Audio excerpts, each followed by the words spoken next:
How does taking a walk improve your creativity? Yeah, so the creative walking is kind of one of these things. I think we're damned with this one word, which for this activity that does so many things.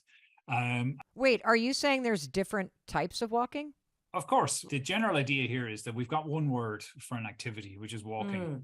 but we Mm-hmm. walk for all sorts of different purposes. So, my kind of key point that I want to get across is that we're cursed because we have this one word, which uh, allows us, or which is a label for something that ends up being lots and lots of different things. Mm. So, um, I've mentioned social walking already. You've mentioned it. Yes. We walk together. We've mentioned walking for health. So, what do we call that? Health walking? I don't know. Healthy walking. I'm sure we could come up with a phrase. And then there's walking for creative ideation, How do you thinking. do that?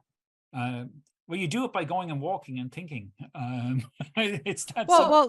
well, let me ask you because it doesn't sound that simple. So I'm in the middle of writing my next book, Yeah. and I'm at a bit of a let's just say I have hit a wall, and I've got writer's block. I can't figure out the order of the table of contents. How do you go for a walk to have the maximum benefit if you want to have kind of creative ideation? Yeah, so there's a couple of ways of approaching this, and I think first of all we have to think about what it is we mean by creativity and how the brain can be creative. And one of the things that's I think very clear is that constantly focusing on a problem that you're finding difficult to solve is the worst way to go about solving that problem. What you need is time away from the task as well as time on the task. And there are lots of ways of showing this.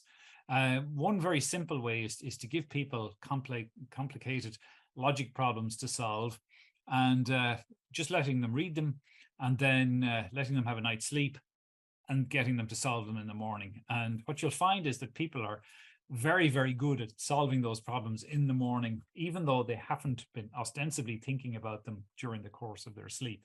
But of course, lots of things happen in sleep in terms of reorganization of knowledge and consolidation of memory and all of that kind of thing, which I think we're only really starting to kind of to appreciate. Now, where walking and creativity is concerned, there are lots of ways of demonstrating this. But I think the first thing to say is that um, walking and creativity have been recognized by philosophy and mathematicians and lots of other people for probably centuries as being intimately related.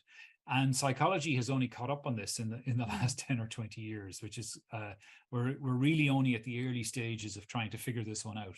So in my own case, I dictated a lot of the book to get a first draft. And how did I do that? Well, what I would do is very simple. I would write down bullet points on a page and take a dictaphone with me, not a telephone, because that thing is just too distracting. Um, What happens when you have a phone on you or in your hand when you're walking? How does that rob you of some of the benefit? I don't know that it robs you. What it does, I suppose, there's an ambiguous literature on this. People who are good at texting while walking tend to have very good peripheral vision, uh, compared, and this seems to be trainable. So it's not necessarily the case that it's a bad thing. But if you have a problem that you're trying to solve, what you really need is to spend time with your own thoughts, not with a phone. So you shouldn't have the thing in your hand, and that's why, for example, when I dictate, I will never dictate into the phone because I don't want to see Mm. alerts coming in. I don't want to have the temptation of checking emails or anything like that. And a key part of creative thinking is the preparation and incubation kind of stage. And then, so what do I mean by preparation? This is the kind of research stage. And then you just need to let the ideas percolate around, come together in a variety of different ways. So you can go for a walk where you just decide not to think of the problems that you're working on, that you're going to go out for 20 minutes or a half an hour and not think about them at all. The other thing you can do, and this is up to you as an individual, or your listeners as individuals, is to do the other thing, which is to walk and think loosely about the problem that you've got, not in very defined terms, but think in very kind of loose terms, so that what you're trying to do is discover associations and connections that weren't obvious to you when you were sitting there breaking your fingers on the keyboard and banging your head off your desk because you weren't able to solve the problem. So I think we're still at a sufficiently early stage in trying to understand the relationship between creativity and walking, that we don't have a definitive recipe. What we can say, though, is that if people undertake walks before they have to engage in problem solving, the numbers of creative ideas that they come up with go up substantially compared to people who've been sitting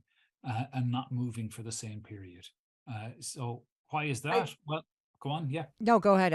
Because what I read in your book is that it can increase creativity 2 times. Like it really boosts the creative flow in your brain. And then you were about to say, why is that? Yeah. So there's a couple of potential reasons. So uh, um, I think one of the major discoveries in neuroscience over the last kind of 20 or 25 years is this idea of default activity in the brain. And default activity is the kind of what we revert to when we're not watching telly and we're just not when we're instructed not to think of anything at all. What do we think about? We think about our social relations. We think about problems that are important to us. We're not engaged in focal thought. We're moving backwards and forwards on a mental timeline, what we did in the past, what we did yesterday, what we're planning to do tomorrow. And we're thinking about our social relations. Mm-hmm. And what we now know from the kind of brain imaging literature is that when people are engaged in creative problem solving, they're doing two things simultaneously. And this is something that you have to practice. It's not easy to do. You're kind of focused on this big picture, and at the same time, you're focused on the detail. This is a hard thing to do. So the metaphor I use in the book is you're trying to see the forest and the trees at the same time, or Okay. you're flickering between these two states where you're zooming back from something and then you're focused in on the detail. And the wonderful thing about walking is I think it frees you for thinking that you wouldn't be able to engage in if you're just sitting there at your computer.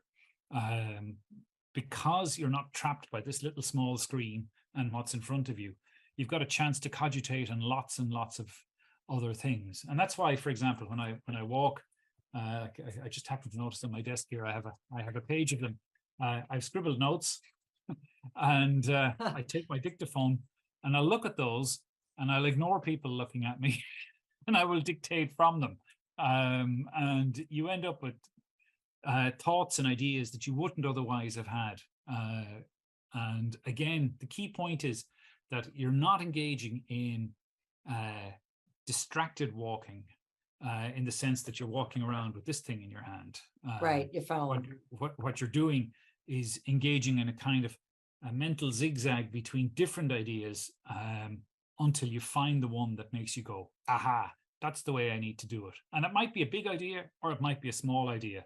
You might have a small personal thing that you need to sort out, or it might be some big thing like sorting out a table of contents for a book is a big deal. It's really annoying, and getting it right is really important because otherwise the book itself will fail.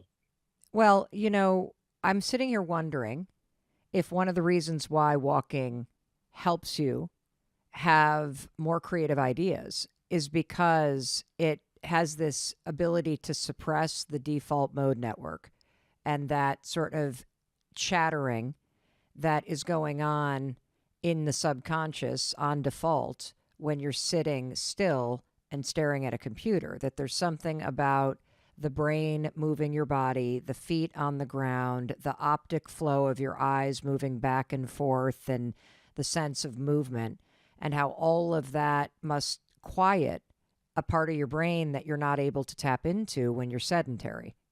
Yeah, so that's kind of the idea that I get to with this concept of mindlessness. that with mindfulness, you're paying attention to the flow of thoughts Mm. through your head. But when you're being mindless, you're not paying attention to anything in particular. And I think there's an important psychological distinction between those two things. One where you're actively attending to the flow of thoughts, and the other where you're getting out of your own head and freeing yourself from that flow of thoughts. And but I think there's also something else goes on, which is going on as well. At the moment, I'm seated. Now I'm not using the back of the chair, so I'm seated forward. So there's a little bit more strain on my body, which is a good thing for the purposes of this conversation. Why is that? Well, parts of my brain that would be quiet, quiescent, are active because they're there trying to maintain my balance. You can see I'm gesturing wildly when I'm talking to you as well. And the kind of idea that I have is that ideas that are just below the level of consciousness get tickled a bit because your brain is a bit more active, and they bubble up into consciousness, and then you can consider them. Whereas if you're hunchback and there's not a lot going on, you end up somewhat blank, and there's nothing coming to mind. Well, I love that visual because what I just got when you use the word tickle is that when you're outside and you're in nature and you're moving your body and you've got that state of optic flow happening, I kind of picture almost like the energy of your body is creating like the effect of turning the knob on a stove. And so things start to bubble in your mind due to the energy and the activity in your body. Yeah.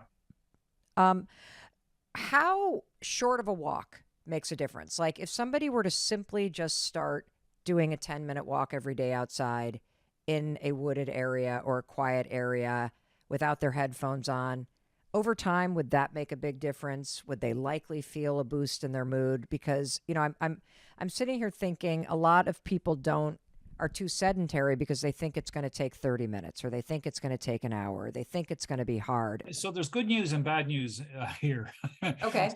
So the good news is that you don't have to do a half hour. You don't have to do 40 minutes in one burst. In fact, the good news is that lots of small bursts distributed right throughout the day is actually probably the best thing for you. That if you look at humans that live in non-mechanized groups, they're not engaging in a sudden burst of activity and then doing nothing. What they're engaging in is lots of low-level activity distributed right throughout the day with rest periods. So the advice to get up and walk for 2 minutes every half hour or whatever is really good advice, rather than sitting at your computer for that time.